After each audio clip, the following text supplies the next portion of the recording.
aujourd'hui, on vous propose un document inédit. Pendant 3 jours, nos caméras ont suivi Tony Estanguet et Emeline Dongué, l'ambassadrice éducation au sein du comité de candidature à Haïti, où ils ont passé 3 jours aux côtés des populations locales, en particulier des enfants, pour promouvoir un programme éducatif par le sport sur les traces de Tony Estanguet en Haïti.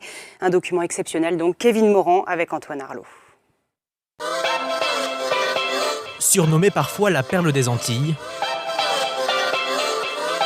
Haïti est aujourd'hui le pays le plus pauvre de l'hémisphère nord. 44% de la population est âgée de moins de 18 ans. À Port-au-Prince, la capitale, cette école participe au programme de pédagogie par le sport, mis en place par le comité Paris 2024.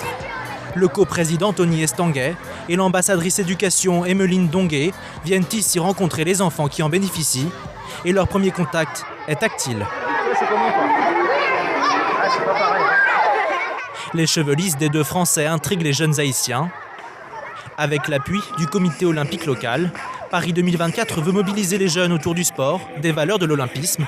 Et pour cela, l'ancien séiste et l'ex-basketteuse se donnent à fond.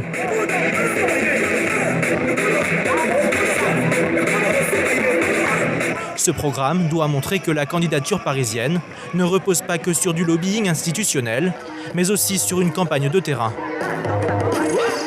Je crois que c'est d'abord une histoire de partage, c'est d'abord une histoire de solidarité, d'universalité. Les Jeux, ça représente ça.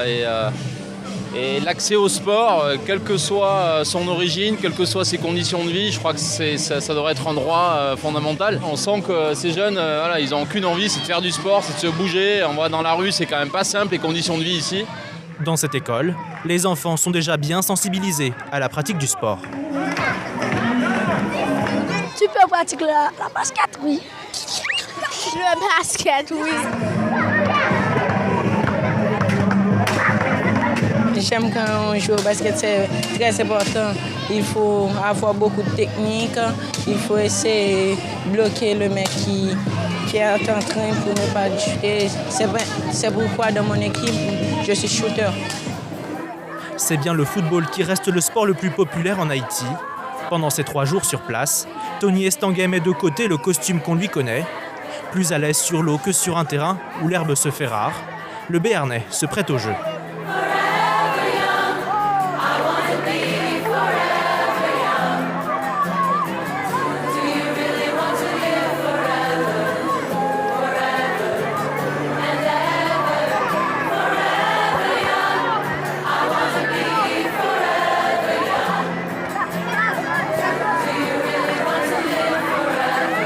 Les 2 représentants de Paris 2024 prennent le temps d'expliquer aux enfants les objectifs de cette visite inhabituelle. Comme on veut les Jeux Olympiques et Paralympiques, on voudrait qu'ils soient en France chez nous dans 7 ans. Et donc du coup, on s'est dit qu'on voulait, en plus d'organiser les Jeux Olympiques, qu'on voulait créer des choses pour vous tous, pour les enfants, mais à travers le sport, pour qu'on soit plus forts ensemble, mais avec le sport. Et pour rendre la chose ludique, un jeu de questions-réponses autour de l'olympisme a été distribué. Dans quel pays sont nés les Jeux olympiques? En Grèce. Les jeunes ont bien retenu la leçon. La représentante de Paris. Est-ce que tu sais en quelle année voudraient les Jeux Olympiques? Oui, 2024.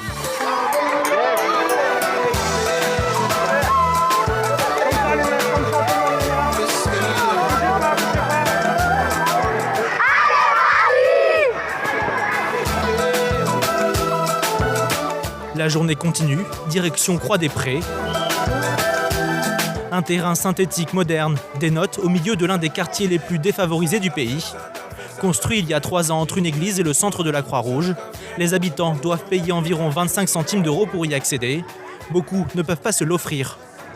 Ce jour-là, Paris 2024, l'ONG Play International et l'UNICEF permettent à une 50aine d'enfants des environs d'en profiter durant un après-midi.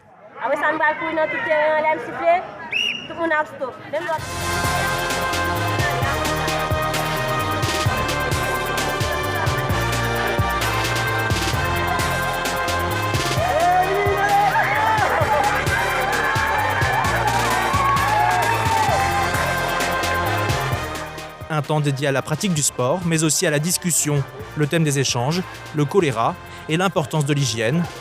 Éduquer par le sport, c'est le sens du programme Playdagogie. Deuxième jour en Haïti et changement de décor. Tony Estanguet et Emeline Dongué commencent par rencontrer la presse locale pour expliquer leur démarche et la faire connaître. On a la conviction que Paris est une ville fantastique pour organiser les Jeux.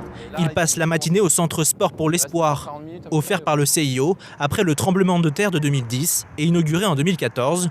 Ce complexe a accueilli gratuitement 17 300 sportifs l'an dernier. Ils sont acheminés jusqu'au centre par bus. Les enfants viennent principalement des 2 bidonvilles voisins, les plus grands d'Haïti, la Cité Soleil et la Cité Canaan. Dans cette dernière vivent 500 000 personnes sans eau ni électricité. En plus de permettre aux jeunes de faire du sport, dans un pays où 4 enfants sur 10 vivent dans la pauvreté absolue, le centre leur donne avant tout un repas. Ce jour-là, 500 jeunes participent au programme Playdagogie, encouragé par le comité Paris 2024. Oui, c'est bien. Moi-même, en tant qu'enseignant, m'a venu poser une question. À l'âge... Là. Ah purée. On a le droit de courir avec le ballon ou pas? Après le jeu, le débat, qui se concentre cette fois sur l'importance de la protection lors des relations sexuelles. Si vous allez dans une relation sexuelle, s'il vous plaît, sans protéger... Bravo. Ouais, je trouve que c'est chaud. Ok, Ouais, hein. venez. Mais justement, je suis pas sûre que ce soit chaud en fait. 3, 4, Vive le sport! Ouais! La candidature parisienne consacre 250 000 € au financement de ce programme en Haïti, mais aussi au Vanuatu, au Kosovo et au Burundi.